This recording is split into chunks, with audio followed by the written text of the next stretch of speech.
a heartbreaking developing story right now. 2 children are dead and Broken Arrow police are investigating a possible murder-suicide. It all happened this afternoon in a neighborhood near South Aspen and West Florence. That's where we find 2 News Oklahoma's Alexandra Blake, who's been there all evening. Alexandra, what details do we have? Sharon, this is a completely heartbreaking story. Broken Arrow police are saying these 2 children were siblings, and it was the family that discovered them dead inside the home just this afternoon. And Broken Arrow police are saying they are investigating this as both a homicide and a suicide.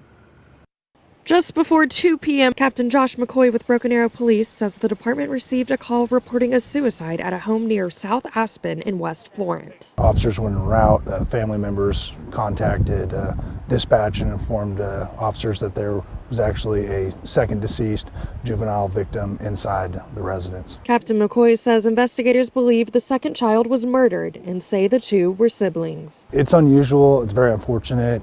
Obviously, a domestic violence situation, something like this that happens, it affects the community, affects obviously the family involved. A neighbor, Gary Crittenden, says he didn't know the children personally, but knew they didn't cause trouble and kept to themselves. We didn't see them an awful lot, but if they were anything like their mother and dad were, they were good kids.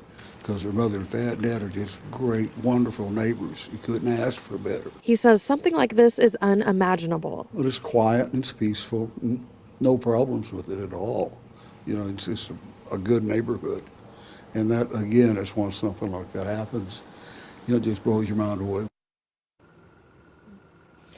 Well, Sharon, with these 2 being children, police are not releasing their names at this time, but Broken Arrow Public Schools has released a statement saying we are the identities of the victims. We do not know at this time if they are Broken Arrow students, but given the location, it's likely. We will mobilize additional counselors so that we are ready to deploy them to sites as needed tomorrow for grief counseling. And I talked to many neighbors, and many of them did not want to go on camera, but they really all agreed with Crittenden, saying that these parents are great people and just one family that makes up a great neighborhood. Live in Broken Arrow, Alexandra Blake, 2 News Oklahoma.